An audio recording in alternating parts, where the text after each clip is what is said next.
and welcome to yet another session of In Dialogue Foundation's Certificate Course in Dialogue Studies 2024-2025. Today we have the pleasure of having with us Dr. Soumyabrata Choudhury, who will be speaking on Private Reason contra Public Reasoning in Times of Crisis, Thoughts of Gaza. Dr. Soumyabrata Choudhury is Associate Professor at the School of Arts and Aesthetics, Jawaharlal Nehru University. He has authored Theatre Number Event, 3 studies on the relationship between sovereignty, power, and truth, and written articles on ancient Greek liturgy, the staging of Ibsen, psychoanalysis, Nietzsche, Schiller, and Hegel. Dr. Choudhury, you have up to 2 hours for the session. You may leave as much time for questions and discussions as you like. And as usual, I remind all the participants to keep their cameras on during the session. Sir, the floor is all yours. Thank you. Thank you very much. I'm very happy to do this with you. This is the 3rd year, I think, that I'm doing this. And every time it's a very good opportunity to share some of my current concerns and work that I'm doing. Actually, exactly in that light, what I'm going to talk about today for around an hour comes from my recent book, which is on continuing situation of crisis, intense crisis in Gaza, Palestine, Israel, the Middle East, West Asia, and overall, and globally. My book is called Thoughts of Gaza, Far from Gaza. Today's discussion is about the question of reason, the role of reason, or the very possibility of something like reasoning and rational discussion when something like what is going on is upon us and is surrounding us, and we are entirely almost submerged in the violence of the present, which is an intense form of a crisis, of course. What is the role of reason? So in my book, Thoughts of Gaza, Far from Gaza, I have spoken of the kind of appeal. I have appealed to the resource of public reasoning.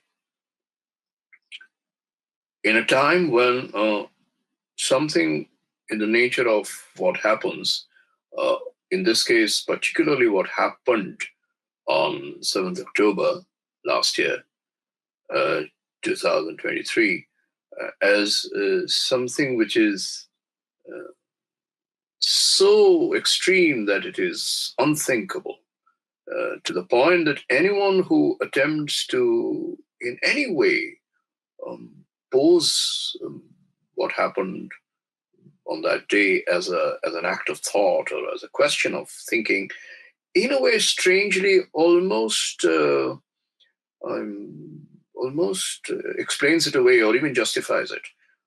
To that extent, what happens in a particular moment or a day or a particular historical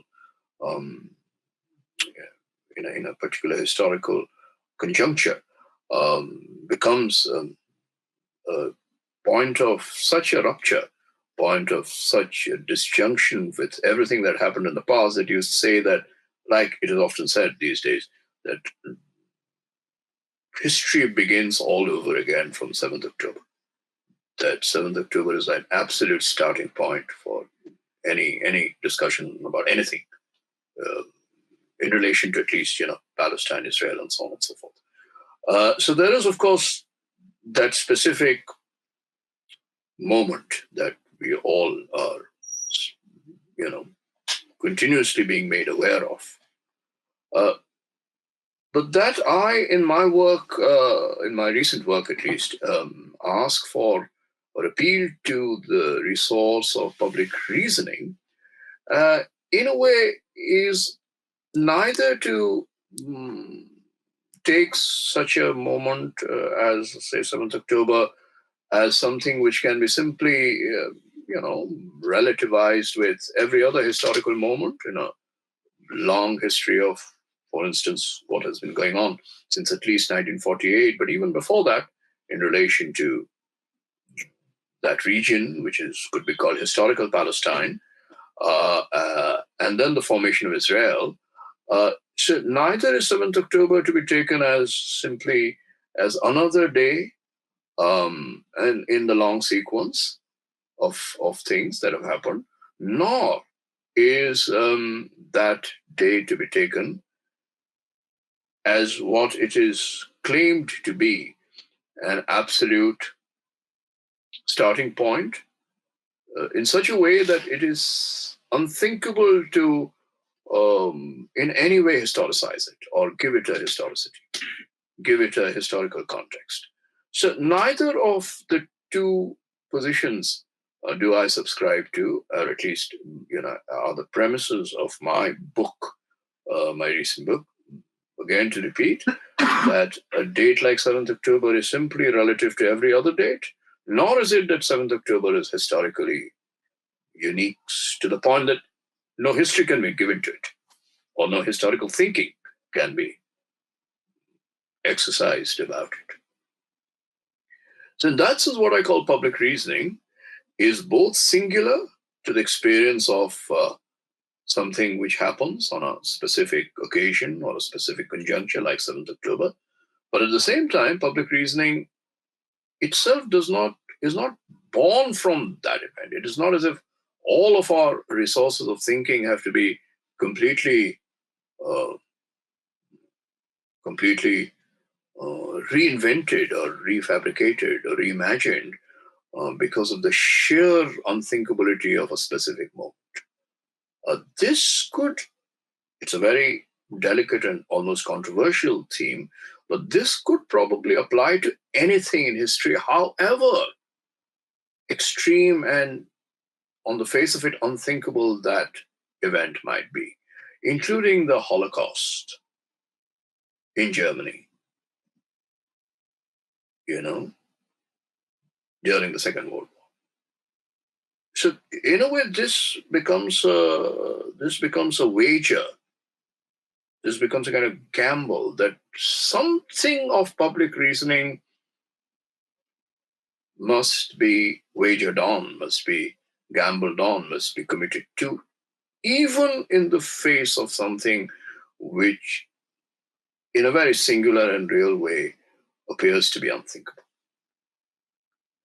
So public reasoning does not start with any kind of complacent premise that, oh, everything can be reasoned out or everything can be rationally explained. No, on the contrary, the experience of something real as something which at that moment almost defeats reason is something that you take in its reality. You try and, meet history on its own terms, in its extremeness, whichever event you would be thinking of, whether it's the Holocaust or any other event.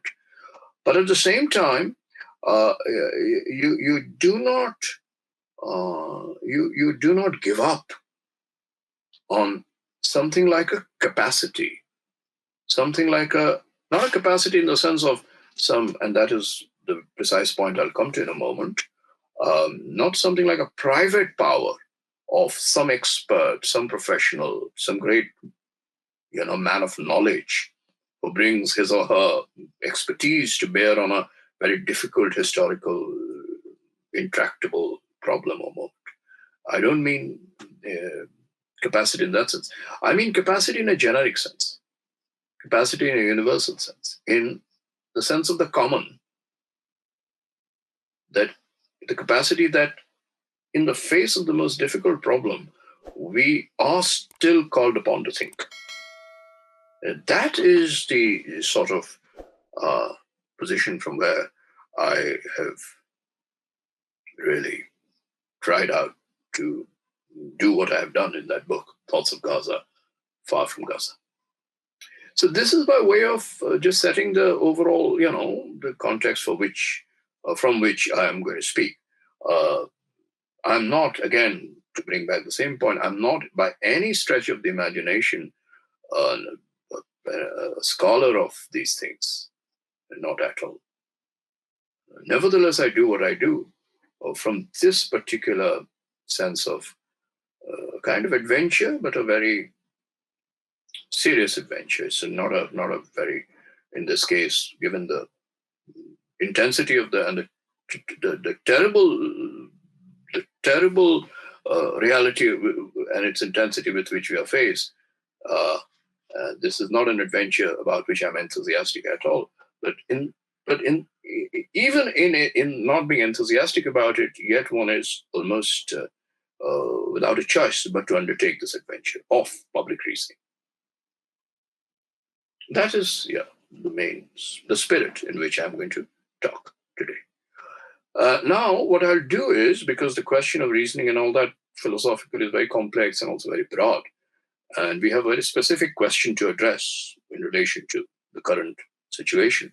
What I'll do is I'll make some points, and I will, because it's also sort of class discussion, I'll try to make these lessons with examples, with specific illustrations, glimpses. And then we can take them up in a more systematic way in discussion, maybe. That will be my attempt. Also, I will not be addressing these concepts, for instance, that of reason or reasoning, in any systematic philosophical depth or systematic philosophical um, uh, sequences. Um, but I will take up certain questions that will arise from these examples to then bring back to the very composition or the very form of these concepts. Uh, Particularly the two concepts that I was already mentioned in my title, uh, which are related to each other because both involve the same fundamental term: private reason and public reason. So let me start again in the sense of a lesson with actually a story, a little example, uh, which is slightly uncharacteristic because it is, so to speak, humorous story, but a type of humor that is extremely grim and very dark, from a source which is actually very, um, which has some journalistic interest. So there used to be in late 20th century a newspaper that was brought out from UK, called Punch. And this newspaper basically featured humorous pieces, political humor, pieces with political humor. Uh, and these pieces were mostly written with specific events and contexts that were unfolding in that particular era. So I was growing up in that period, and even as a young person in my teenage years, I have somewhat vague memories of following these occasional Punch articles that were reproduced in an Indian newspaper called The Statesman. One of these articles is something I'd like to cite to you today, though I haven't gone back to that article. I'm speaking from memory, and the memory is, because it's right from a long time back, it is in many ways very vague and faint. But strangely, the, so to speak, punchline of that Punch article is, I remember distinctly. And when we come to that, I think you'll see the point of why I'm telling you the story. So this story must be set in the context of the Israel-Lebanon war in the 1980s, Israel's invasion of Lebanon in the 1980s, as much as something that was going on in Ireland with IRA, the Irish Republican Army, doing several of its militant acts and its violent resistance to British colonialism. In that context, because this article was not an article at all, but it's kind of humor piece, which was like a little skit. The skit was basically about one person who, for whatever reason, wants to kill himself. He wants to commit suicide. But he is confused about the way to kill himself. So he actually goes and meets some kind of a doctor, a consultant. And he wants a suggestion or set of suggestions, which would be the best way of killing himself. And every suggestion that comes does not satisfy him, and he is not able to accept that way of killing himself. So, for instance, the suggestion, the usual ones, of hanging yourself, that might turn out to be too painful, too agonizing, and even might fail. Or jumping off from the roof might hurt yourself, and to that extent more painful, and might not achieve its aim. And every other suggestion, the whole range. None of it satisfies. So at the end of that article, and that's the point, the part which I remember absolutely distinctly, though I read it like God knows how many years back. That consultant or doctor, whoever it was, who this person was consulting, he gets so exasperated, he gets so tired. He says, then go to Belfast or Beirut and die.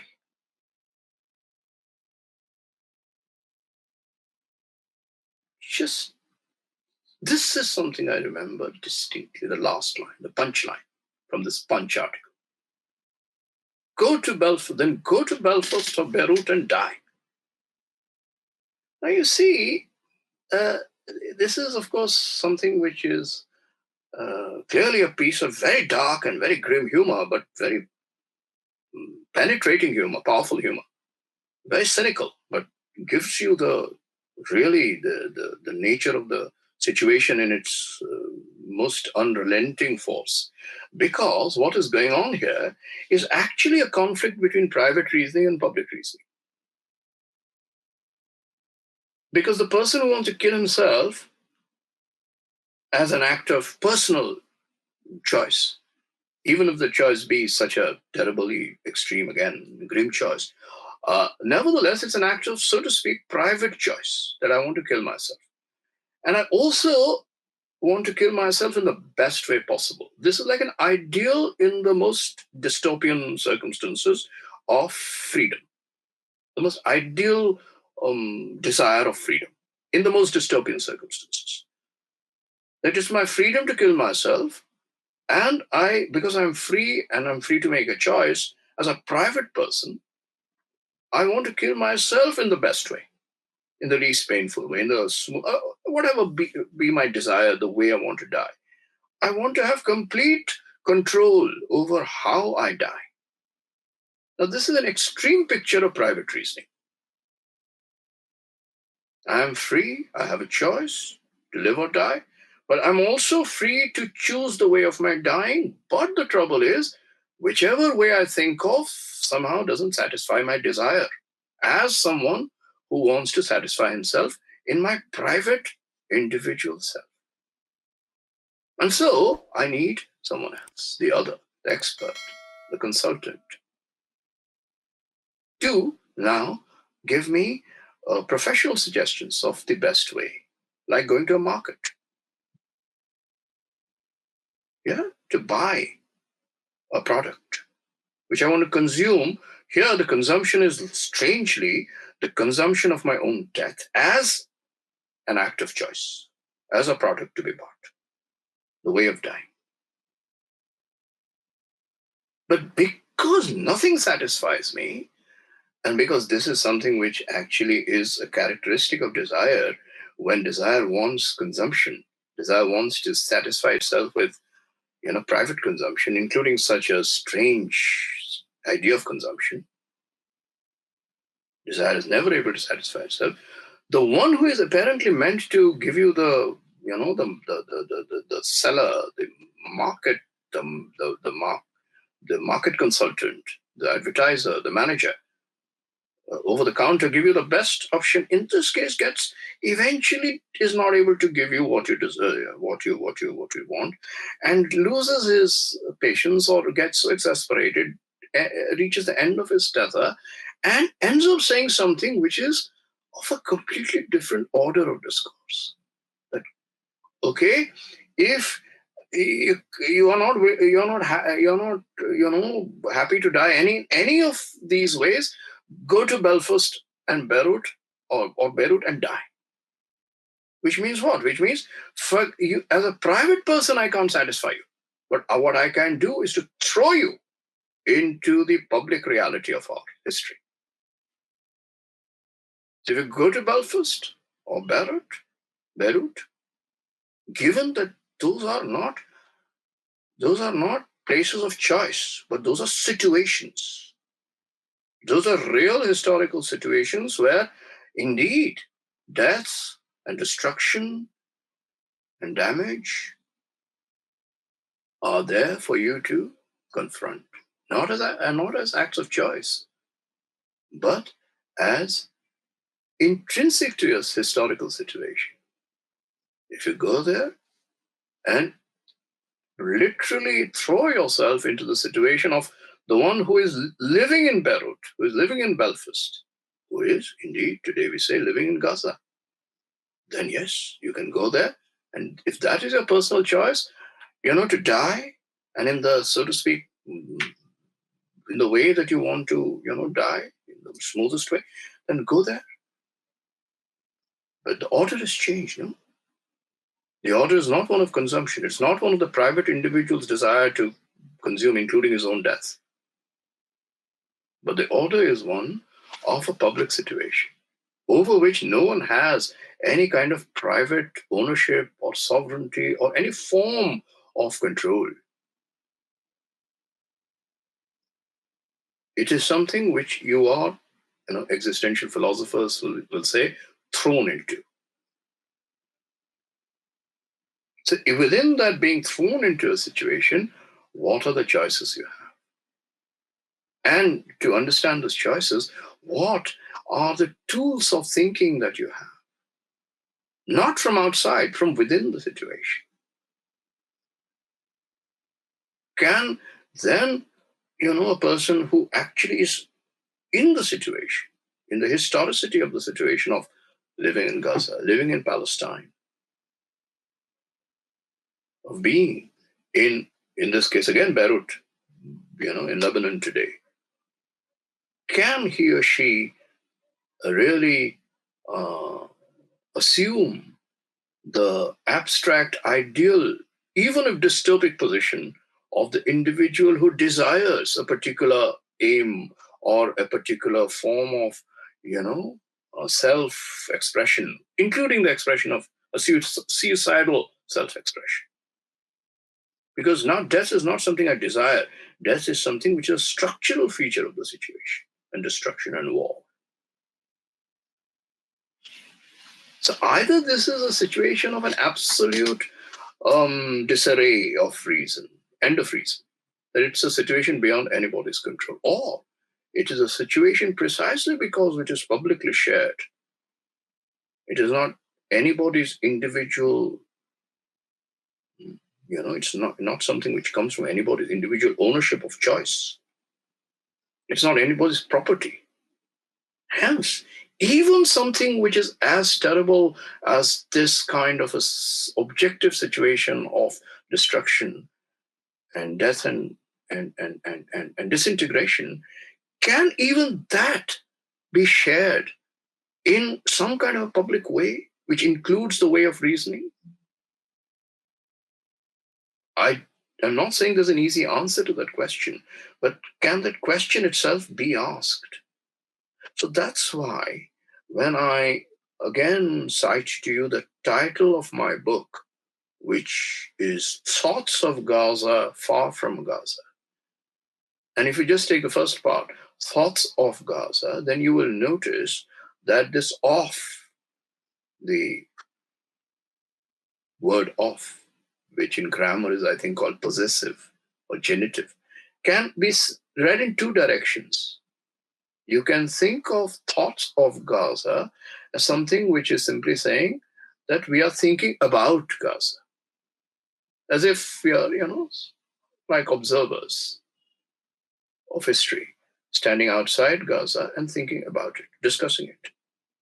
That could be also an act of, so to speak, public reasoning, public discussion. And the other way of reading the title Thoughts of Gaza would be thoughts of Gaza in the sense that the thoughts are coming from Gaza, Gaza's thoughts, from within the situation of Gaza. So there is, interestingly, it seems to me, an ambivalence, an ambiguity in the title. When I say thoughts of Gaza, it could mean the idea of reasoning or thinking as something which stands outside from a kind of, um, an Archimedean outside point, an ideal point. Again, a kind of point which is a point of pure choice, that let me think of Gaza in this way or that way. But I myself am not involved in that, in whatever is happening there. Or there is another way of thinking about it, or responding to that phrase, thoughts of Gaza, which is thinking, which is emerging, and not just thinking, but the ways of the protocol, the tools of thinking, which emerging from that very situatedness in Gaza. Now, of course, this assumes, and that is the next point that I would like to raise, which comes from my book, this assumes that the so-called place Gaza, located in historical Palestine, in a state of siege for at least 25 years, vis-a-vis the state of Israel, in a long history of occupation, in all of those contexts, still Gaza is an isolated place. At the most, it can be a place located within the history of Palestine, but still for the rest of the world, it remains isolated. But can we say that? And to that extent, we can, if it's isolated, we can again take up a position of, even with a conscientious, responsible attitude of, undertaking public reasoning, but still from the outside. Yeah. So can we do that in today's society, which in my work I call media society? Because unlike even the example of Vietnam in the 1960s and 70s, where Vietnam still, by and large, remained outside the orbit or the space of what was called the West and much of global society. About Vietnam, you knew something was going on there, and you protested what was going on there. But you were still doing it from a relatively classical outside position. Even though the Western nations, particularly USA, was deeply involved from within US itself, because, a lot of the US people, young people, were obliged to conscript, to join the military. So the US youth was also rising up in revolt against conscription. So they were actually part of the situation from that angle. But otherwise, in terms of, a kind of cultural difference, even in the sense of something which is almost an anthropological difference, it was as if the human being in Vietnam was a different kind of a human being from the human being in the West. Now, that will not be so easy to say in the present day world. Even with what is going on in West Asia, Middle East, Palestine, it is nearly impossible as a premise to say that something that is going on there is happening to a different class of human beings. You can't say that, because apart from the overall, paradigmatic change that we are all generally part of a universalist liberal anthropology, that we are all basically human beings with some fundamental values which are, so to speak, generic human values, universal human values. Apart from that, we are also in media society where we are actually confronting each other, even over great physical distances, as very proximate images. And to that extent, we do, in all our differences, look like each other. Even if some of us are having a good time and others are having the worst times of their lives. And yet we are kind of like each other. That we get anthropologically. So to that extent, it is difficult now to take up a simple distinction between that which is outside and that which is inside when we refer to a place or a specific location or a conjuncture that we call, say, Gaza. But of course, you can also say Beirut. You can use other names, but for the moment, let's say Gaza. So this is the other question that I raise in my book. That can one really speak of a simple distinction, even within public reasoning, of the inside a situation and outside a situation in media society today? When we, for example, take an example like Gaza. Now, given some of these questions, to which, of course, there is no obvious answer, no easy answer, one has to then further just take a step back, maybe, and pose the question of, in general, the meaning of public reasoning itself, in contrast or in relation to what one calls private reason. Very briefly. Now, this is something that, of course, I've been doing to whatever little, with whatever little success I've been able to achieve.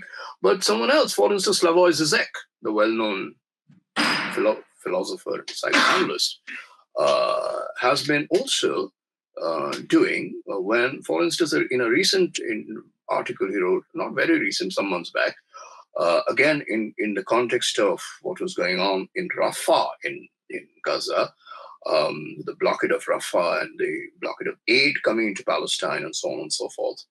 And again, in the extreme situation of people in Gaza, literally the end of their, where could they go given that they were in a state of siege with no place to actually reach. So in a state of siege and endless migration within a state of siege. So he took that up, and what he said at the end is another story, but his premise was nearly the same as mine. He said what is happening in the West is, and in that sense the rest of the world, is that we are looking at all of this through private reason. And what does it mean to say private reason? Again, he used another story, which I won't repeat, a little bit similar to mine about, the article from the erstwhile journal called Punch. His example also was an illustration of the presumption of a sovereign private act of reason, of which makes us think that we can be sovereigns of choice. We can actually choose everything, including such dystopian things as the ways of our death, or in his example, it was like choosing our very nature, including our, say, our physical nature. How much choice can we exercise over ourselves in terms of in every aspect, including our physical constitution, which could also mean a gendered constitution. And he raised a question about this presumption of private reason being so powerful and so sovereign, and such a sovereign act of choice, that it can determine in its freedom everything about itself, without really being touched by the thrownness or the historicity of situations. And this, he very correctly, according to me, diagnosed to be a fallacy. a terrible fallacy of private reason, which obviously doesn't come just by itself, comes with a whole system of how freedom is mobilized in market society, in capitalism, globally. So that is one kind of illustration which I more or less agree with, and why more or less entirely agree with, which could be called, again, as an example of private reason. Now, in contrast to that, or in relation but in difference with that, uh, public reasoning would examine a situation in its heterogeneity, in its defiance of anybody's claiming ownership or anybody's claiming sovereignty over it, over that situation, including, and that is very important, including the most sovereign form, at least in its presumed shape, that is the state form. Whether that be the state of the United States of America or Israel or any other state. That any state can claim that it can be a complete master of a historical situation is a fallacy. Why? Not just for real reason that actually no state is, after all, what happened on 7th October, and this has been said so many times, is clear evidence that Israel was not master of its, so to speak, what was fantasized to be its absolute securitarian, protection from anything which could touch it. 7th October clearly was a complete fall, it totally destroyed that presumption, which turned out to be a fantasy. So, and that is not the only example. All states are fallible, and in that sense, breachable. So not only for real reasons, but for normative reasons, that the very norm that the state is the eventual ideal form or organ or type of something which could be called a securitarian form of society. State is the ultimate securitarian form of society. And to that extent, state is indeed the highest public, almost to the point of being sacred.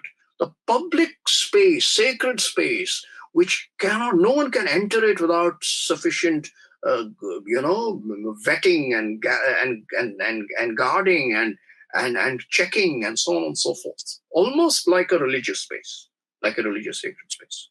No one can enter it without the right qualifications. And that's in the highest public form. That is a fallacy. The state is not a public form in the true sense. The state actually is an extreme form of privacy, or not privacy, privatization. Privatization. This, I think, is a very important point that maybe Zizek mentions this clearly or not, that I forget, but it comes out from what he's saying, and rightly so, very importantly so. So neither on the side of the, so to speak, atomic, sovereign, free individual who claims absolute freedom of choice, including choice over dystopian matters, including one's own death, suicide, nor the, so to speak, highest collective expression of form, public form of society, which is state.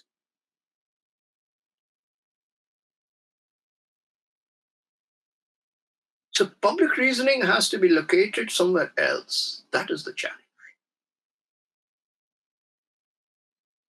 Not in the state, in the first place. On the contrary, the state actually becomes more and more an expression of extreme corporate interest.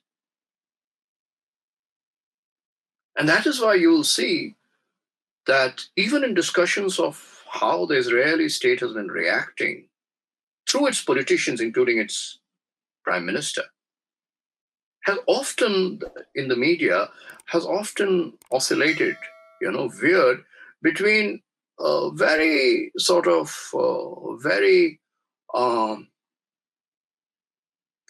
ideological explanations, including that of Zionism and so on, but also extremely particularistic private explanations, which, of course, pertains to the prime minister's own individual motivation, private motivation, which I don't have to go into because it's not a, detailed journalistic discussion today.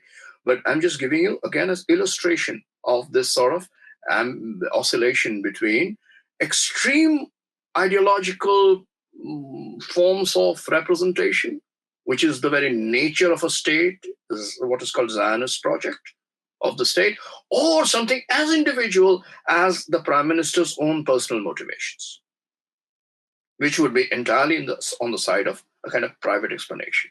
But is this actually two kinds of opposite forms of explanation? The prime minister's personal private motivations and the so-called large Zionist project? Well, maybe not. Maybe the very idea of the state is actually a way of making the two things come together, where an individual's own interests can serve a large ideological form, but also a form of interest serving another kind of individual, not a single individual, but the individual, which is the individuality or the individual identity, not individuality at all, but the individual identity of, let's say, a party, of, let's say, a kind of racial identity, a religio-racial identity, a supremacist ethnic identity, which, of course, for which, again, the paradigm case would be what? Clearly, the Nazi ideology in the 1940s, which, after all, represented and held the state power, and yet is actually an extreme example of privatization of a people. Yeah. So today, if the German people are extremely defensive and guilty, and in a sense, before any act of reasoning, if any state and some of its people at least jump to defending the state of Israel, because its guilt is so overwhelming from its recent past, then it shows that the Nazi party privatized the German people, because surely the Nazi party is not the German people. That no one will say. Just like no one will say that the state of Israel are the Jewish people.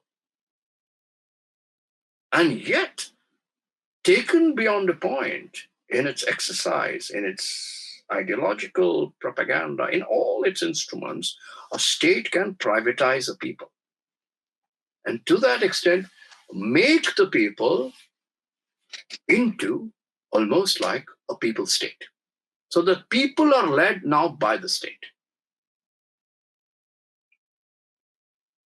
This again is a perversion of the idea of people as the very ground of something almost tautologically as public.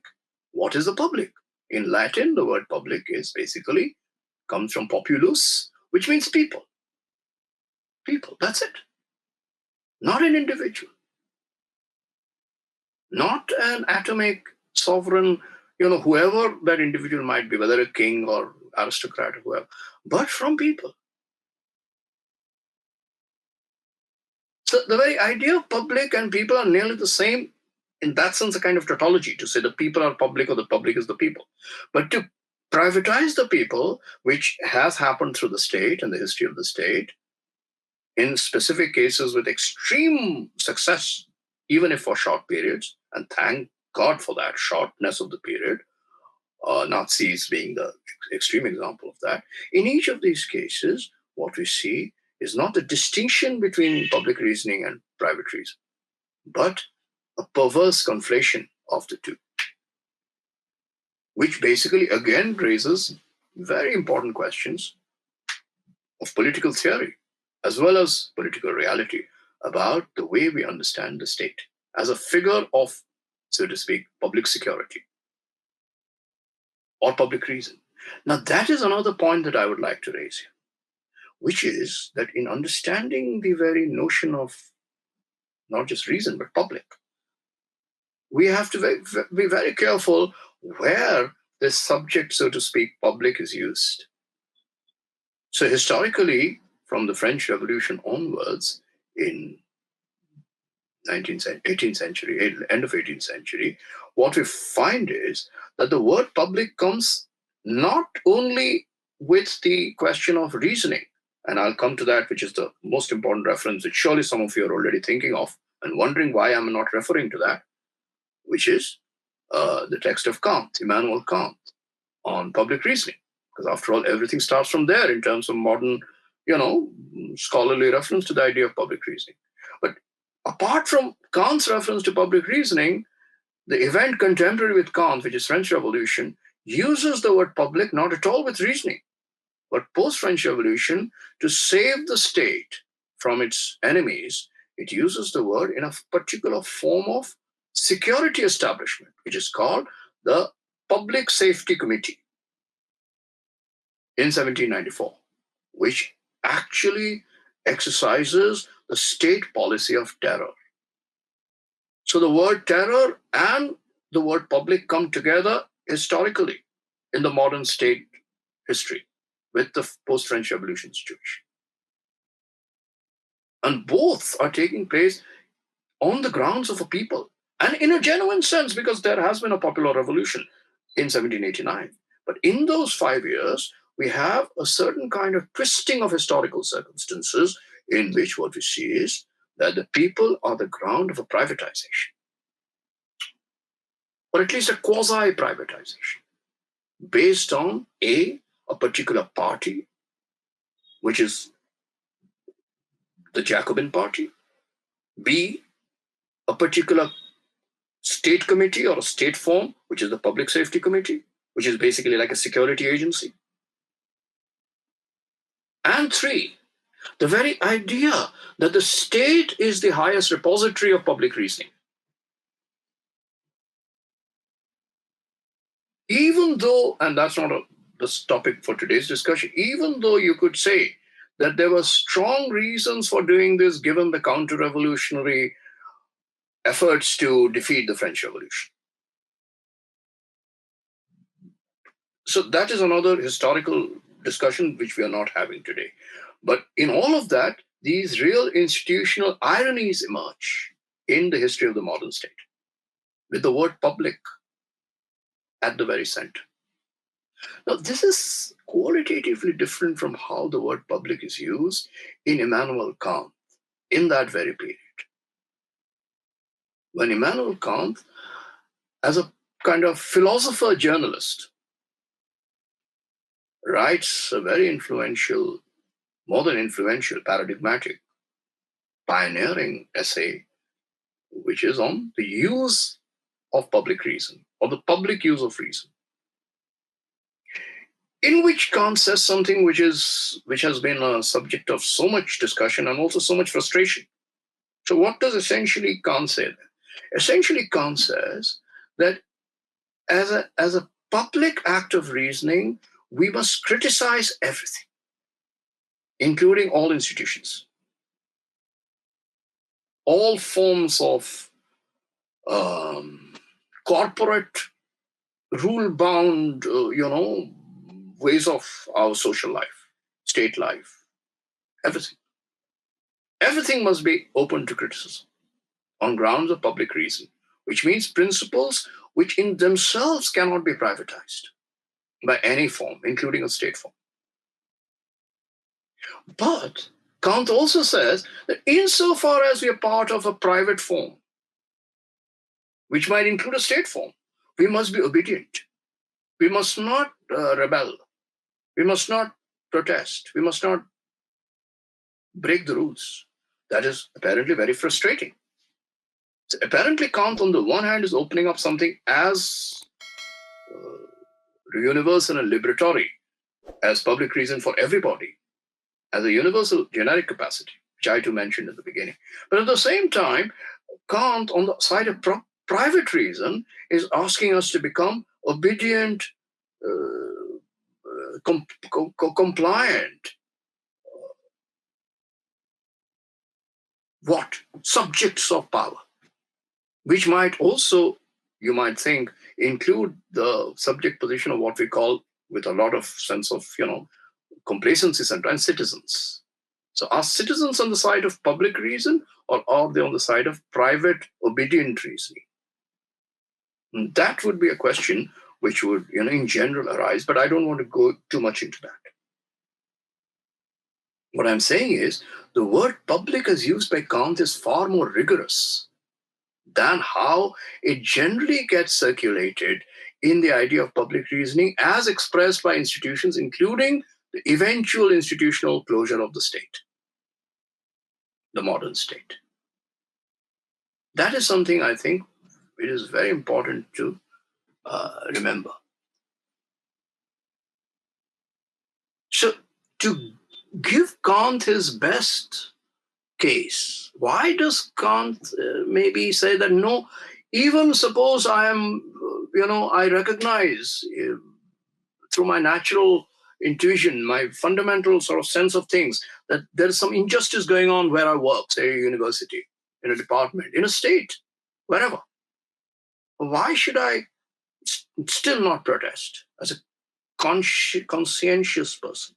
Well, Kant might say that, okay, you might protest, but actually you would still be doing it out of private reason, private interests. You might, on the one hand, protest because it's unjust in the most principled sense, but you would also be doing it because in some way it damages your own private position. So there's a justification for your protest on the one side, but on the other side, it is not really on the grounds of public reason. In other words, and that is Kant's challenge, it is not so easy to be sure where we are not privatized. Even when we apparently think, oh, this is not a private space. This is where we are in a sort of, public space, public institutional. So there we are not, so is family a public or a private space? Is, say, where I'm speaking from now, the university a private, public? What about a corporate, firm? Is it public or private? These things are not so clear. And Kant, in a way, asks us to subtract from all of this and come to something else, which he calls public reasoning. Now, of course, it is very frustrating to understand, to be able to, come to terms with this idea in Kant, because one is not very sure where to ground it. Where will one apply this public reasoning if it cannot be applied to anything that has an objective historical form, whether it be an economic form, a social form, any other kind of form? In that sense, we are left with something, it seems, so ideal and so inchoate that it is almost, it leaves us with nothing. We are powerless. And yet it is something which we can still use. So Kant's word use has to be seen very carefully. When Kant speaks of use of public reason, he probably intends to distinguish it from another word, which apparently is the same as use, but which applies in a very different way to the side of to the body of the state, and that word is exercise. You see, when we say use, we mean something which is eventually a faculty, a capacity, a resource, which could be thought of in individual terms, that, oh, I have an individual, what we call, God knows what, IQ or merit or genius, whether thought of intellectually or artistically, or it could be thought of as something which is a potentiality for everyone. Either way. But whatever it is not really the same as the word exercise when we mean exercise as in, say, states exercising its power. So when after 7th October, Israel repeats and repeats again and again after every single act of bombing and killing of 50, 100, 200, every time they say it's the worst bombing, people, it still says, and the US repeats it, that it is an exercise of its right to defend itself. But that word exercise is very important. It is, in other words, an enforcement. It is not a use in the sense of use of reason. It is an enforcement of, so to speak, reason of the state in its application, which can only happen through means which are coercive. The bomb, the plane, the pager, though Israel has not said anything about it officially. So we have to distinguish between exercise and use when it comes to the two words, public and reasoning. And Kant, it seems to me, takes up a very strange but a very important, delicate on the edge position. He actually takes up a weak position deliberately. That yes, my reason will not lead to anything maybe which is a change in the world.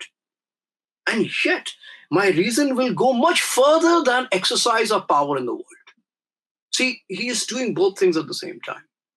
And that we have to, I think, give him due credit for. He's saying it will not change much in the world, maybe nothing. And yet it will go much farther than what happens in the world through states and powers and those who exercise power. And legitimately, mind you. I'm not talking about what is called terrorism or terrorist organizations. What is called? I'm not using the word as such. I hardly ever use it. But states, official states, which are legitimate bodies, part of UN, for instance. And yet, Kant will say, where they can go, reason can go much farther. And yet, reason can do very little in the world. So you'll say both at the same time. Now, again, as a quick illustration of this point, Kant's point, actually, if you take the case of what is called plausible genocide that is going on in the ICJ, International Court of Justice, then you see this very paradox playing out. And what is that paradox? That paradox is that on the one hand, the ICJ is both a forum, an institutional sort of UN forum, and that's in a forum of all states together, which discusses all the merits of the case brought against Israel by other states, particularly South Africa, of a genocide, to which it responds provisionally that there is a plausible genocide. It doesn't say there is a genocide, it says there is a plausible genocide. But what it also does, and that is much more important actually, is that it opens up a global discussion on what is going on in Israel. And because we have so much more media archives today, media material today, unlike earlier times, including in Vietnam, we actually can discuss this case, both in the court and outside it, with a vigor, with a literally public and not enthusiasm, I cannot use the word enthusiasm for what is going on, but with public energy, which is actually beyond the sphere of the judicial form of the court, the international justice, the ICJ. But at the same time, we also meet with the brute fact that even if, which will not happen in the near future, foreseeable future, even if the ICJ actually indicts Israel, the ICJ actually,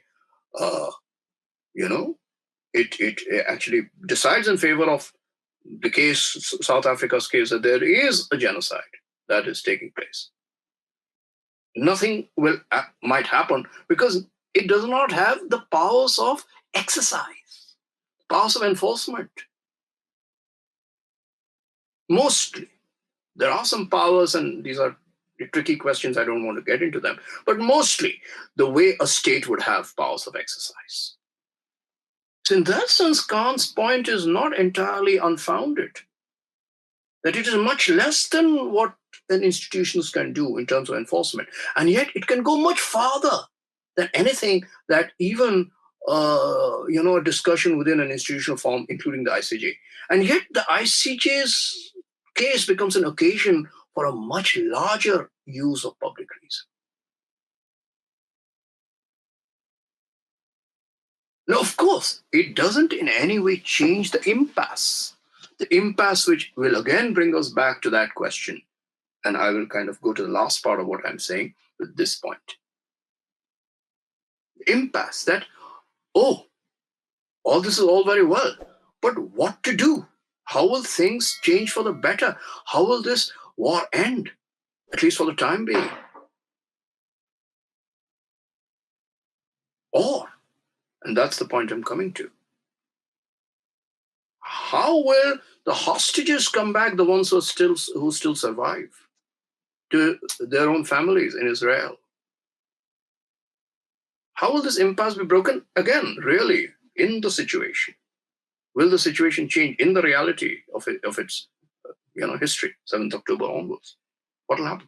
And based on the discussion we are having, whether it's ICJ on the side of the court or public discussion or public use of reason on the side of, in the sense that kind of a, global energy, nothing seems to have any effect. And you come back to another domain, which is something we apparently had left behind, which is states. So you say, oh, US can do this in 1 hour, but they are not, for their own reasons. Oh, the Prime Minister of Israel can do this if he decides to, but he's not doing it for his own reasons. Yeah. Or, oh, some of the organizations which had actually made possible the extreme actions of 7th October, they can, unconditionally return the hostages in this case. And then things might get better. So each of them has very little to do with what we have called public reasoning at this point, because we've gone back to something else, which is an intermediate kind of form of state, or what I call not non-state. If you take, and I will not argue this point, but I'll just state it. If you take quickly 3 names, well-known names today, Hezbollah, Hamas, and Houthi, though they are not the same, but still broadly, I'll call them not non-state, but less than state. So between state and less than state, let there be some movement such that the situation improves, which really doesn't come from the discussion we were having earlier, which is one of public reason, use of public reason. Now here, is there any glimmer, any little, point that we can raise at the very end at this level, which still can bring us back to the question or the value, or at least the minimal truth of public reason? And I, in my own work, because I've been following media reportage and interviews and discussions at the level of media, but I'm not a scholar of Israel and Palestine at all. And I've been trying to read up whatever little I can, but I've also been trying to follow the news, as it were. And in that, in many things that I have followed and observed and thought about, there is one example I'd like to take at the end.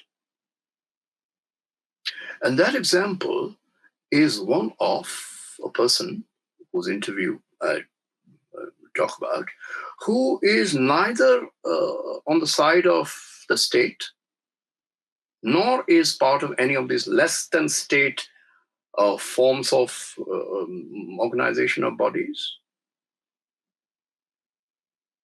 but someone who actually is what is called negotiator, or part of negotiating groups, which are strange forms. So these are not really NGOs, but they are kind of NGOs, because they are neither on the side of, say in this case, Hamas and all that, nor on the side of Israel, nor are they part of any Palestinian civil rights group, or any civil rights group for that matter.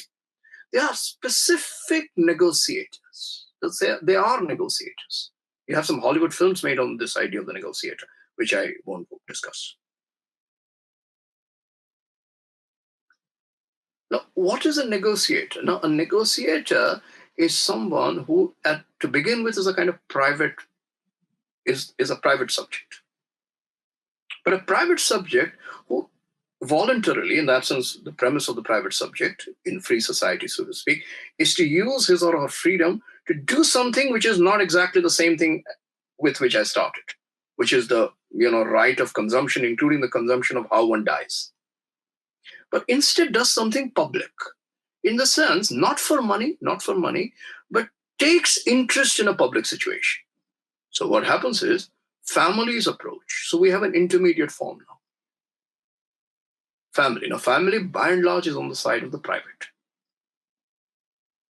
So families in Israel could, for instance, approach negotiating groups or negotiators to, in some way, facilitate negotiation between the different parties.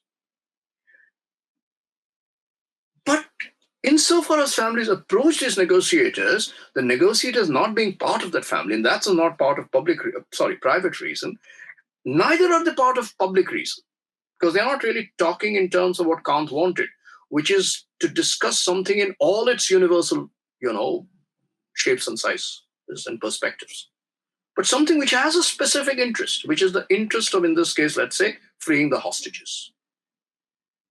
And yet, doesn't do it out of his or her own private reason, which is being part of the family, nor out of money, because this is not a private, commercial organization. Does it out of some subjective concern, let's say, with doing something to the situation to improve it, whatever little. So one such person I would like to, talk about very briefly, called Oliver McTerman. You'll find about, stuff about him on the internet, I'm sure. Oliver McTerman, who possibly was a Catholic priest or something, an oldish person, who is part of a negotiating team, not really in the present, because we don't really know what kind of negotiations are going on at present at this level. We know about the states involved, and nothing really is succeeding. We know that. But in an earlier negotiation, and that negotiation has some interest because it was that negotiation between the state of Israel and Hamas after, in late 2000, I forget, 8 to 10, I think 2008, after a kidnapping of an Israeli soldier, there was a deal struck, eventually after 3 or 4 years, where a whole set of Palestinian prisoners held in Israeli prisons were released, among whom was Yahya Sinwar, who was killed recently. And Oliver McTerman was part of this group of negotiators who were acting neither on behalf of Hamas nor on behalf of, but as a negotiating team, who were decisive in that negotiation.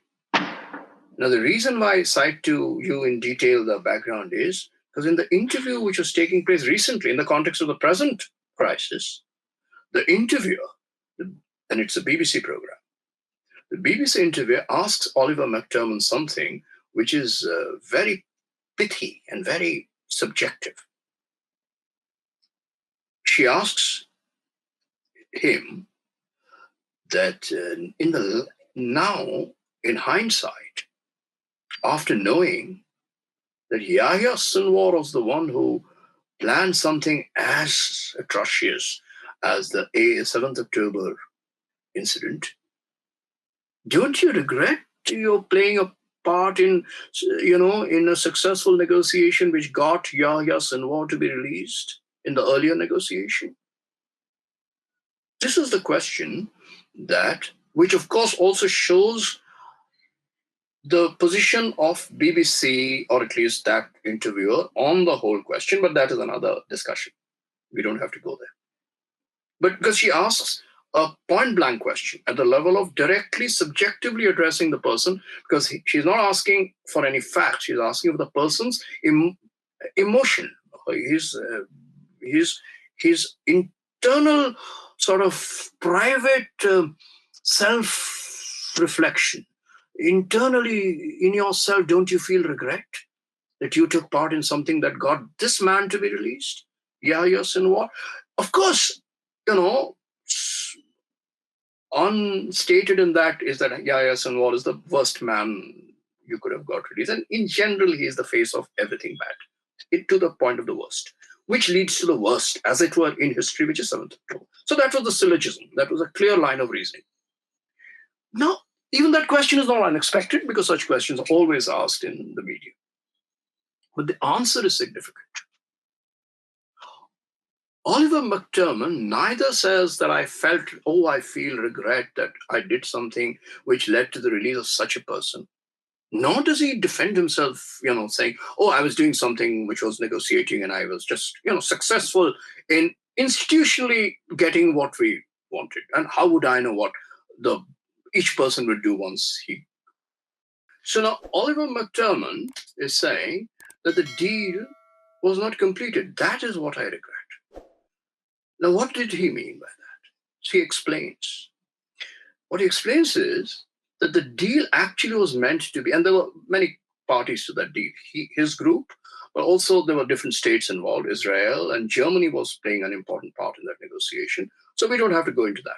But basically the deal was the proper deal was meant to be not just the return of a number of prisoners from Israeli prisons who have been, some of them without trial, been there for a long period of time, including Yahya Sinwar. In exchange for that one Israeli soldier kidnapped by Hamas, taken prisoner by Hamas. There was another part to this deal, according to Oliver McTerman, much more substantial, which is a whole set of reforms of West Bank settlements, a whole set of desettlement of people who had occupied, and that, of course, is part of international, consensus that it is illegal occupation in certain parts of the border with Israel, including in West Bank. So much of the deal consisted in systematic agreements on return of settlers from West Bank. Now, for some reason, and that reason is a complicated one, but a real one, which is in that period, because it was 2010 and so on, lots of disturbances and huge things were happening in the Middle East, including what is called the Arab Spring. And for a number of reasons, much of that deal didn't come through. And the immediate operative part that did come through was the exchange of prisoners, including the release of Yahya Sinwar. So now, Oliver McTernan says, now suppose we were able to get the whole deal through, and West Bank was made much better in terms of the, some justice to those who have been displaced and thrown out because of illegal occupation. All of that got a little more rationalized. Then possibly, mind you, I repeat, possibly, not actually, possibly, the conditions for a 7th October might not have been there. Maybe the scenario of 7th October, because it is actually a scenario, violent and graphic, and much of that is also controversy about which part of the scenario is real and what is invented by different parties, media included. But whatever that might be, the very scenario of 7th October might not have, the reason for having that scenario, thrown into the world might not have been there. Now, he does not say that, now this is very important, he does not say that 7th October would not have happened if that deal had gone through. He does not say that. No one can say that. That is, if someone is speaking from the position of thinking through public reasoning. No one can be sure, but it is a possibility, a real possibility, a thinkable possibility, not a real in the sense of factual, but a thinkable possibility that if some conditions had changed over the last 10 years, then 2023 7th October might not have happened, at least not in the way it did. One is not saying it would not have happened, but one is saying some of these conditions wouldn't have been there for the same thing to happen in the same way. This is the modesty, but also the rigor of public reasoning, according to me. Where you're not able, or you do not want to make a claim that, oh, this is the cause, through policy, through state, through exercise, through intervention, I change that condition and everything is solved. That sort of a statist, kind of a ham-handed, violent confidence I do not have in myself when I use public reasoning. That my doing it will immediately translate into hostages returned, 7th October not happening, or something else happening. No. What I do still rigorously and firmly, and McTernan was very rigorous and firm about it, make the claim, or at least proffer or offer the thought that the conditions for the world to have turned out the way it did on 7th October might not have been the same. Had a real change happened in history, say in this case, 10 years back. That to me is an example of public reasoning happening not really from the side of the philosopher, who is in that sense talking about, the totality of all there is, the world, reason, subject, all the abstractions, nor on the side of the state subject or statist organ, which speaks in terms of security and public safety and um, mm, law, of course, and international order and this and that. So neither on those grounds nor on these, but somewhere where it is something very weak and in that sense individual, just one McTerman and a few of them maybe, but who do it in that historical moment, totally in contact with it and within it, and yet from a position of great withdrawal of stakes, subtraction of stakes. So what we're talking about now is neither private nor public, but something which could be called negatively non-private, withdrawal from the private, such that the public becomes that much more mature, concrete. Because you see, the private is important. We must not discount the private. It's not simply selfish. A family whose member has been taken hostage and who is simply, fighting for or against the state just to get his or her hostage released is not to be thought of as something to be, someone to be or something to be taken as selfish. On the contrary, selfish maybe, but selfish with good reason. No doubt, no doubt. But somehow that selfishness is clearly self-defeating at a certain point, because you can clearly see when families of hostages protest against the prime minister himself, and still their majority wants war to go on, then they are in a minority, and yet they are not able to connect to the other minority, which is the Gaza minority, which is going through as bad, if not worse. And that, so to speak, solidarity of public reasoning is unable to happen, and possibly on both sides. On both sides. I have heard a very well-known Palestinian photographer, Motaz Azaza.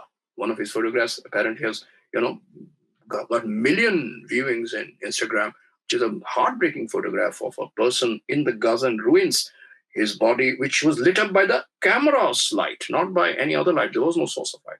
But even he, in a particular interview, after a point, couldn't really speak in terms of some kind of public subjectivity. He did speak that I can't beyond a point really sympathize with people in there who think of us as public, horribly expressed by their defense ministers as human animals.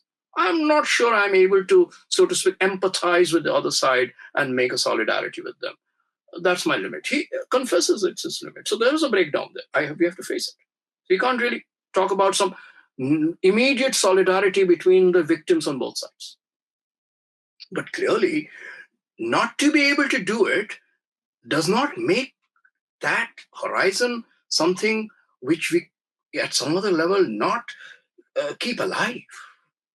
And in a way, what McTerman does in this very modest and concrete statement in his interview is to bring that horizon alive, not on the side of either subjects of political unity or emotional unity or philosophical unity, but on the side of someone who is doing his or her job concretely in the situation, but with a sense of, like I said, withdrawal of private stakes, whether commercial or political, because this person obviously has no statist stakes or any other stakes. So kind of withdrawal of private stakes doesn't make him a philosopher. He's not doing it, so to speak, for the good of the world, in at least any explicit sense. But he is bringing out a principle of public reasoning, which is to think of alternative possibilities, which might or might not become actualized in the world, but to think of them here and now, of alternative possibilities. In that sense, in a very classic Kantian sense, something of the world must be thought of as both changeable, even when it seems something which is now beyond repair, something in the world to be changeable, but also something in the world to be supported by some principles which are transcendental, which in themselves cannot be, simply a function of change of situation, a change of context. And that principle is the very notion of the public, negatively expressed, neither to be equated with the state form, nor to be equated with the form of something like what capitalism does, which is a collection of private individuals as the very form of publicness, which capitalism calls the market. So neither of the two. And yet, be true to something transcendental, which is a notion of the people, which I will join to the old word people, public as people. So as a last point, let me say this, that despite the fact that the people of Gaza today are singular, no one can really claim to substitute for the people of Gaza. In the same way that no one can really claim to substitute for the people of Israel. But then beyond the point, no one can claim to substitute for any people anywhere. In that sense, people become an identity. And in that sense, the idea of people gets defeated. So we can do another kind of test. When we speak of freedom, not in the sense of private freedom, the freedom of the exercise of private choice, but freedom in the sense of something already, which is part not of a subject's possessions or, enjoyment, that I enjoy freedom, privately and publicly. No, but something which could be called the reason of being and becoming itself, which itself is common, public. Everyone's taking part in it. In that sense, people is the same thing, or it has the same meaning as the very idea of reason of being. People as kind of being and becoming. What does that mean? Last point, and this illustrated as a lesson. Suppose we were to think of the example of freedom. So we say that the people are freed from, so the people of India are freed from the British state. Do we ever say the people of India are freed from the British people?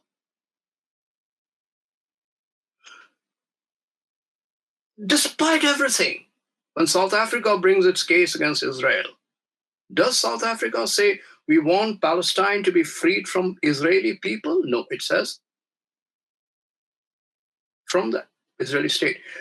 Now, South African state brings it, but it brings it in the spirit of, so to speak, and that's why South African state is particularly interesting, because the state are closest to the people right now, because the people's recent freeing from apartheid seems to still live in the state. How long it will do so, I do not know. But it's an exception, I think. But mostly we speak of people as free, not from a people, but from the state. In that sense, the people are transcendental. The people are situated as an identity only vis-a-vis the state. So because the Israeli state, we say Israeli people. Even the future Palestinian state, we speak of Palestinian people, but as such, the so-called Palestinian people already exist as a people in the most public sense, in the most transcendental sense. That is the last, to that extent, philosophical point with which I'd like to end. Thank you for your attention. Thank you, Dr. Choudhury. That was a very thought-provoking session. We can have questions or comments. We actually have one. I want to start with that.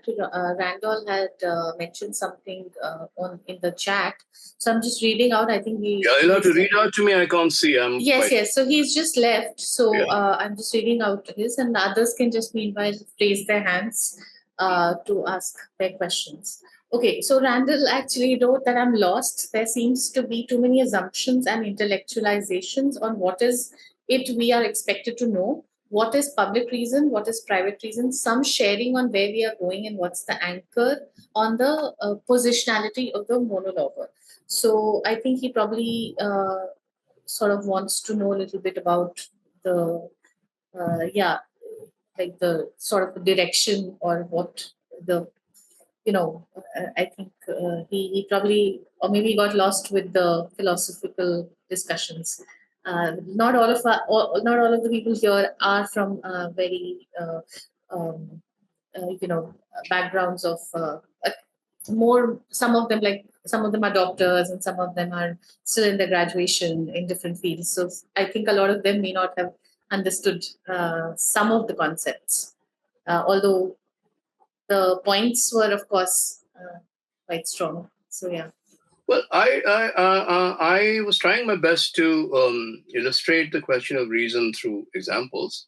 So from my first story to the rest of the, so something. I mean, the question of reason is understood to be either something which is a faculty, is a kind of constitutive or fundamental capacity of all human beings, at least human beings. We can speak only within human beings, maybe with others or not. That's a different question, other species.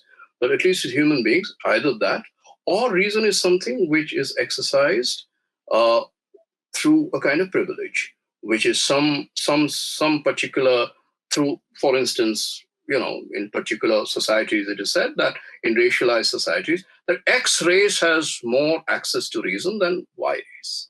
So there is a hierarchy within human beings itself. So there are two ways of thinking about reason. A critique of, for instance, enlightenment, colonialism, and so on is that the colonialists thought of the colonized as relatively lower in reason, if not without reason. That's one way of thinking about it. The other way of thinking about it is that reason is something which is universally a kind of horizon for everyone to have access to. But what I was doing was making a distinction within that horizon itself, that very horizon can be seen in two ways. One is that it can be seen as something which is a part of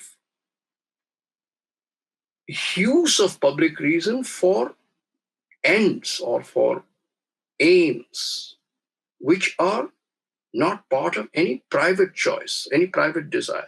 So my private desire, for instance, to in that story, to commit suicide in a way which is least painful, which actually is an important question. Euthanasia, in a way, is a movement towards that in a more responsible sense. But in a humorous piece and a dark piece, it was that someone is impatient that no, I want my consumption rights, but at the same time, I want to do it very reasonably.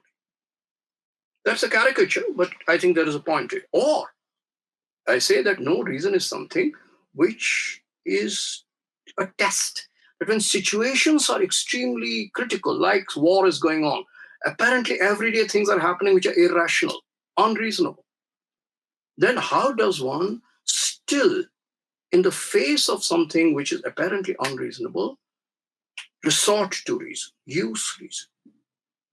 Does one use reason then to simply go into, for instance, how to improve the situation? But the problem is, if you simply go to that question instrumentally, how to improve a situation, then you are asking, who are you to, what is your qualification? Are you part of the state? Are you part of a think tank? Are you part of a military unit? So in that sense, reason then becomes a professional qualification, specialized qualification.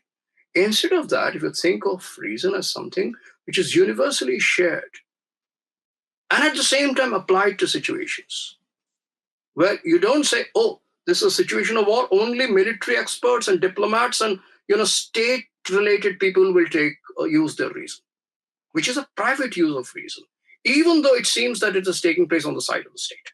I don't think this is so difficult to understand, frankly. In fact, philosophy is not really the core here. Philosophy gives you the broad parameters of the discussion. Yes, I mentioned Kant. And what does Kant say?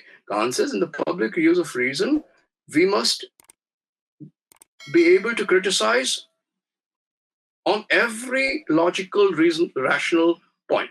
But in our private, agreement to work in a particular setup, say in a corporation, in a university, wherever, we must obey.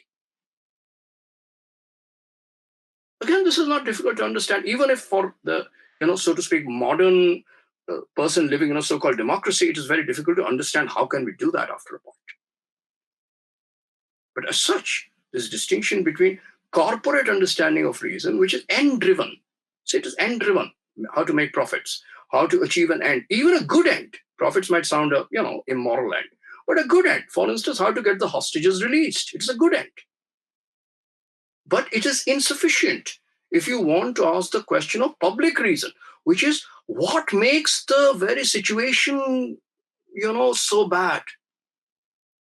That on the one side, there are hostages taken in that way and people killed. And on the other side, for years together, people are in prison without trial and in absolutely degraded, inhuman conditions, well documented in Israel. What makes such a condition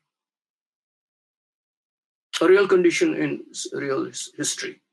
Yeah. Now, this you cannot do with simply asking, use reason to get the hostages back, or use reason for this particular single aim. It is an honorable aim, but it is not sufficient to open up the question of condition. That is the difference between a private use of reason and the public use of reason. I don't think these are difficult to understand. Right. No. Thank you for answering this. This was very helpful. Okay, so Solomon has his hand raised. Solomon, please go ahead. Sure. Good evening, sir. Thank you very much for taking us into this. On the one hand, it is very philosophical, but on the other hand, when we try to integrate it, it is a sort of inviting us to enter into a very concrete terms. But we are discussing this both private and public reasons in the context of a crisis. And we have taken Gaza crisis as an example for us to enter into it. Very easy for us in a way to enter into it. I think that is something wonderful. But if I understood rightly from you, that Immanuel Kant sort of asks us that I obey at a public level, something that even when I am not believing in that. Am I right? Correct. But public... for example, something in that public, for example, let us take a concrete example of, say, Delhi University, Professor Sai Baba was teaching there. And suppose, he was arrested in spite of that. And others resisted that arrest. But, at a heart level, at a private level, I have to correspond with that conception of a public, which actually criticizes that public institution. For example, the state of Israel, which has got the power to exercise the enforcement. But at the same time, Kant is asking us, no, you have to obey when it comes to the public reasoning. So this sort of contradictions sometimes in my mind, it rises when we come to even at the level of a dialogue.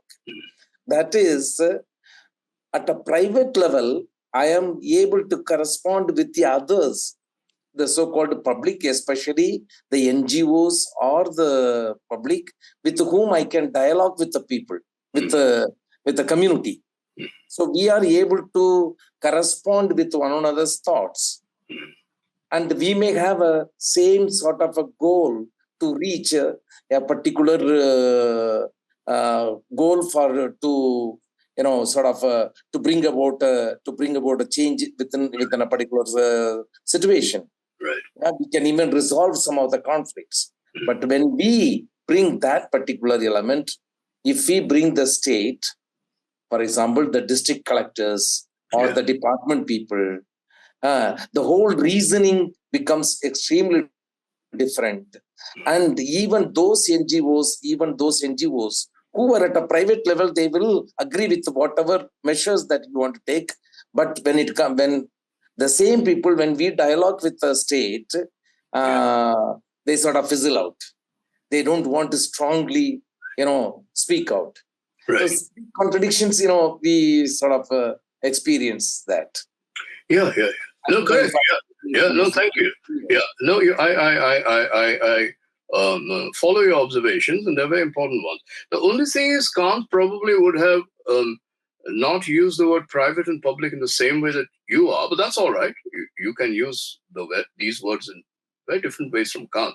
Kant meant private as anything that corresponds to a corporate body. Corporate doesn't mean a private firm. Corporate means anything that corresponds to a specific individual form identity. It could be a individual human being, it could be a country, it could be an institution, it could be a corporate, economic, commercial firm, but anything whose interests are defined by that particular identity. While public is something whose identity, like I keep saying, whose identity is the same as its universality, which is something as undefined as people. So when I say people, after a point, it is not possible to sustain people even with national identity criteria. Within limits, I can talk about Indian people and Israeli people and Palestinian people. But after a point, people is something which, so in a way, immigration in the world testifies to that. The immigrants are both here and there. But as people, they are people. They are people in the fundamental sense. So Kant probably meant the word public in that radical sense of something which doesn't correspond or cannot be limited or be defined by identity or identity parameters or identity criteria. In that sense, private is not simply now you have made a very different use of the word private, which I like. Private can also be thought of as subjective, something which is inward. So inwardly, I can form a solidarity with, let's say, people across, the border in South Asia, if between Gaza and Israel. In the case of, Sai Baba's, what happened to Sai Baba and his arrest, even though I'm under pressure from the university and its rules to obey and so on, but I can form an inward solidarity, inward alliance across these corporate forms. That is a beautiful idea. That is a beautiful idea. In that sense, the word private, the way you use it, is somewhat different from how Kant uses it, but that doesn't matter. Private can also be the most open idea of solidarity, alliance, association. Because private here does not mean isolated. Private doesn't mean something which is self-interested merely. Private actually means something inward. But outwardly, so that's also a very valid way of understanding Kant, that what he means by outward obedience is, strangely for him, outward is private. So if I outwardly obey everything, but also properly, then he is satisfied because I'm actually doing it for private reason, through private reason. And what you mean what you call private, I'm saying inward or subjective, for him is the greatest act of public courage. Because I'm thinking, so what is thinking? Thinking apparently is silent, inward, inside me. And yet I'm thinking about the world. But in what way it can contribute to the solving of the crisis? So that is the ICJ example was something that I brought out. I don't know about solving, but definitely bringing the crisis to a new point. Yeah, absolutely. That is consciousness, to the public consciousness. Oh, yes, that is crucial. Anyway, ICJ's example is very good. Because ICJ as enforcing might be quite weak. But as consciousness is much ahead than much of our discussions within the state form. Yeah. So, who brings this concept of people as a transcendental? It's interesting. Again, transcendental, you're right to ask that question. Transcendental should be seen very carefully. Transcendental is not really in the same sense that transcendental as a point, spatial point. If you think of it like a spatial point, it becomes another sovereign. State, including religious superstate. God or something. No, I don't mean transcendental like that. I mean transcendental in the way you speak about it. Transcendental as something subjective. Something which is more than my interests. So security thinking is as far as it goes, as far as transcendental is concerned within the state. But what transcends everything? Your life. So saving life. But what do? To save life, you kill life. Yeah. Every time you kill life, you say, why did you do it? To save life. Yeah. Now that kind of transcendental I do not at all talk about. So that's why for me, transcendental is really a thought, a principle, not an object. Any object made transcendental becomes a source of oppression. 100%. Including a religious object. Yeah. Yeah. Thank you. Yeah. Nice. Thank you, sir. Thank you. Thank you, Solomon, for the question, and thank you, Dr. Choudhury, for answering. If nobody has any more questions, maybe you can just introduce yourself and have any comments you can ask. So I'm starting with Suman, because Suman, you were nodding quite a bit to the lecture. So Hello. Hello, am I audible? Yeah, I can hear you. Okay, sir. Very good evening to you, sir. Yeah. Currently, I'm Suman Hajra from West Bengal. Currently, I'm pursuing PhD from JNU, the CSMCH department, Right. and I'm working on the peri-urban areas regarding the healthcare seeking and public healthcare utilization. Mhm. I'm working under Professor Tas. Nice. Very nice. Great. Thank you, sir. Thank you. I hope it made some sense what I said. Yes, sir. Yes. okay, Zishana, you can go next. Hello, everyone. Good evening. Hi. Myself, Dishana Oyu, and I recently completed my graduation in non-medical, Mm-hmm. and I'm from Kashmir. Mm-hmm. That's all about me. Thank you for being patient. Thank you so much. And it's very nice. Thank you.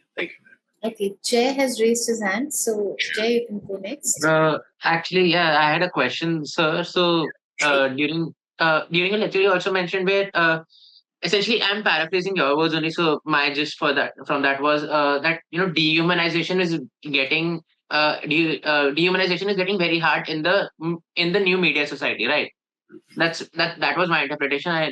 I'm looking for your input. But in the case of, say, Israel versus Palestine, or Russia versus Ukraine, what difference does it make where the aggressors have consistently sort of ran propaganda that has dehumanized the oppressed populations in these cases? And would you agree with that that to some extent it has still worked despite sort of the counterbalance where the overexposure to such atrocities makes it very difficult to dehumanize entire populations nowadays. Yeah. So very interesting. Yeah, this is something I actually write about in my book, that this dehumanization takes place at the level of something that is a kind of stagnation, saturation, what I call instantaneity. So because in media society, the reality of an event, including that of an atrocity, a murder, a bombing, suffering, is structurally simultaneous with its reproduction as image. Yeah. So there is, in that sense, what we lose is the opening to a historical consciousness. So if something happens on 7th October, it seems, and images explode from 7th October, almost simultaneous with what happened, then it is not just the Israeli state for its own obvious reason saying 7th October is the beginning of all history, but it's media society saying it's the beginning of all image history, or history as image. Because 7th October is the explosion of a new regime of images where all other old regimes have become obsolete. So that becomes a kind of dehumanization in the historical sense, in the sense of, because after all, what is human? Not just in terms of, human dignity and human suffering and human pain, but also human history. Humans live historically. They do And right things, but across time. That time as a locus of human practice, that gets stagnated. So even the word genocide is, I've examined that in my book. Genocide is something that takes place in the worst kind of way through a strange historical project. The old genocides, including the Holocaust, actually took place through a historical, a terribly unjust and perverted historical, a historical fixing of the Jew, for instance, as an other, as an obscene other, in India we would say the same thing with caste, as a kind of untouchable other. Yes. Yeah. So even that was a historical project. Yeah. So today, when we speak of genocide, and indeed it is genocide and nothing but genocide, and strangely, the genocide is a stagnant genocide, as if it's happening in the same instant. So the image of Gaza as a rubble, rubble is the dominant image, and rubble, in a way, is the spatialization of history. And sir, so another thought I had in this sort of expanding on this way, does dehumanization also work on the aggressor as well? In this case, in the Israeli society, where people have been so inundated with propaganda that based on October 7 as well, right? That has become, as you said, but as some perspectives shows, as you said, that October 7 has become the beginning of a new history for beginning of history for Israel Palestine, and that has led to inundation of propaganda in Israeli society, where they have also become disconnected with the violence they are causing. Quite So right. that is also sort of dehumanization that they communist. I agree. So the two reasons. No, one is, of course, for private reasons, and again, private is not bad. Private is understandable. Suppose something happens, God forbid, in India, then India will also address the world as a private party. That is normal. That is bound to happen. If something happens to me, suddenly I will, for that moment, become totally enclosed in my private interest. That can happen to an individual. It can happen even to a community, to a family, to a nation. That is understandable. So Israel, 7th October onwards, almost, reflexively acts privately. That is understandable. But the limits of its private sort of presentation, what is happening is that with media societies, endless circulation, this is not just 7th October. It is as if that this media society is making this the privateness itself into something which is image. So it is not natural private, which is a kind of natural reaction, species reaction, that we sort of we become entirely locked into our private self-interest. We have to save ourselves. We have to protect ourselves.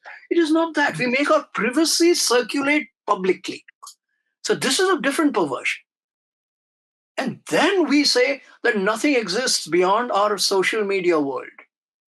Nothing exists beyond our world, which is like a zone. The word that probably is more appropriate, not a world, but a zone. Yes, sir. But we have to be careful here. There's the other side to it. The fact is, because of the hyper-production of data, which is unforeseen till now, which has never happened hitherto. It has never happened at this rate of acceleration. We also have so much more forensic knowledge. Let us not discount that. We have more knowledge today than probably any generation has, and at a public level. Yes, sir. Has ever had about anything in the world. That is true. But the zoning of that very knowledge can also make that knowledge an instrument of a kind of privatization. And capitalism indeed makes that move very ruthlessly because its motivation is profit. So it can make publicity into private and private into public for reasons of profit. But that does not take away from the fundamental possibility of an alternative situation or an alternative, structure of thought, where indeed we have more knowledge to enable us to think more critically, more publicly. Both these things we have to keep in mind. So I am not in favor of being a pessimist entirely. Yeah, thank you, sir. Thank you so much. Thank you. Thank you. Yes. Thank you, Jay, for the question. Thank you, Dr. Choudhury, for answering. Dr. Denny, you had a question. So if you can unmute and ask it. I think you had raised your hand. Good evening, sir. Sir, actually, I don't know whether it's the right forum to ask, but actually, I have not been following international news for a while, actually. So, like, is there any hope of the Russia-Ukraine war or Israel-Palestine war, like, ending this year? Or well, again, this is not something I can, predict at all. No one can, but particularly I feel like you, very incompetent to make any predictions. But what I can do is to report the different scenarios which are being discussed vis-a-vis the likelihood of its ending or not. Now, one of the scenarios is that the war will be, I'll limit myself to the Israel-Palestine war. On the Ukraine-Russia, we can have a separate discussion. Though the general questions are valid for that war too. But for the moment, let me limit myself to Israel-Palestine. So one of the scenarios is that Israel-Palestine war will continue at least till the US elections are held. Why? Because the Israel-Palestine war has a direct impact. It impinges directly on the voting pattern. okay. So, which basically means that the one person, at least one person who is fundamentally, at least formally holding decision-making powers in the position of prime minister, has some direct private interest in the American election. What that interest is, I will not get into, because that is a different discussion.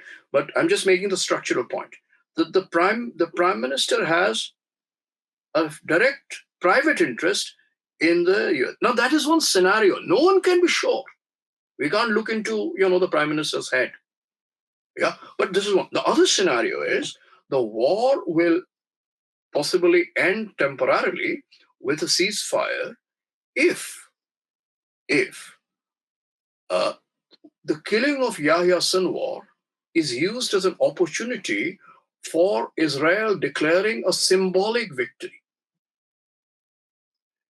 Because, so to speak, real empirical victory, which means an end of war in all foreseeable future, is a completely unrealistic and, in that sense, meaningless desire if you haven't solved the fundamental question of Israel-Palestine occupation conflict. Yeah, I mean, if that premise is something you want to leave aside and then talk about an end of the war in the future by canceling the past, then that hope is a meaningless hope. So in view of that meaningless hope, what can you hope for at the most? What you can hope for is something like a ceasefire in the short run, which can be declared if Israel is, and I use this word in my book, and I mean it in a particular sense, is Israel is able, and I use it very ironically, is Israel is able to enjoy the death of its enemy sufficiently. So that public, while it's suffering, can also get supplementary enjoyment, compensatory enjoyment. That, our enemy is dead, let us enjoy the moment and then leave it and go into different so-called normal life. That is the other scenario. Though At this point, we don't see any signs of Israel doing this, declaring a symbolic victory, and in that sense, holding on to a symbolic enjoyment and going on to a new phase of life. We don't see anything, we see continuity. Right? What is the third scenario? And that third scenario is more serious according to me, which is while you are not willing to go back to the original question of Palestine itself. Yeah, you're only willing to take it at the level of present, post October 7th. You actually build some engagement with the other side, including Hamas. Some engagement. But you do it on what basis? You do it on the basis of what, in this case, even states would work on that, which is a equation or configuration of forces. You have weakened the other side, sure, but the other side has still a big hold on you, which is your presumed private interest of saving your own citizens, which is your hostages. Well, strangely, I didn't mention it in my talk, I should have, but your question gives me an opportunity to raise this point. Strangely, here, Israel, at least the Israeli state, doesn't seem to go by the logic of private interest at all. Because ordinarily you would have thought that its first private interest would be to give some priority, if not absolute priority, to the life of its citizens, the ones who have been taken hostage. But strangely, that does not seem to be the case. So either some other private interest, whether it be the prime minister's private interest or some other God knows what, is overriding the private interests of the, so to speak, nation. Or we have to really think of this as a transcendental war. In the old religious vocabulary, you spoke of bellum justum, just wars. Yeah, even in Islam, a kind of just war. In Judaism, in Christianity, in all religions, there is some notion of war as a vehicle of justice, which is transcendental to any human earthly life. Because justice there, remember, is not justice for human beings. It's justice from the side of God. It's between gods. It's all happening between gods. The stakes have been raised infinitely to something transcendental. So to that extent, it is perfectly all right for human beings to die. Now, if that is a rigorous ideology of the war that a country is fighting, then yes, that is another scenario. There is no such clear, you see a lot of vocabulary of religion being used, mostly from the side of Israel, but also from the side of others, Hamas, Hezbollah, a lot of religious vocabulary being used. And also some religious affiliations there, no doubt, everyone knows about it. But is it rigorously religious, these wars? Rigorously. To that extent, the wars should transcend the question of nation state. They should indeed become the old wars, the old holy wars, which are not about nation states, but which are about religions as eventually governed by the logic of God. Is that the case here? In which case, yes, human lives have very little meaning. We might get all outraged and horrified and, weep over thousands and thousands of human beings dying, and yet it will be nothing, a drop of, one drop of water compared to God or God's justice. But is that the perspective really in today's world? And I don't know. I'm leaving the question open. All I'm doing is presenting several scenarios through which we can look at the present situation. Some of them raise some hope, some very little, but none of them gives you a definite predictive route to answer your question that what will happen. That is my answer. Thank you, sir. Thank you so much, Dr. Choudhury. We've run out of time, but I absolutely loved this last answer. I think it has given it's given a whole platter of choices that this is probably the reason. I think suddenly, at least I don't know about others, I'm able to see the war in a very new light in terms of how it can get solved or how it will not get solved. And I tend to agree a lot with you on the US elections part. So yeah.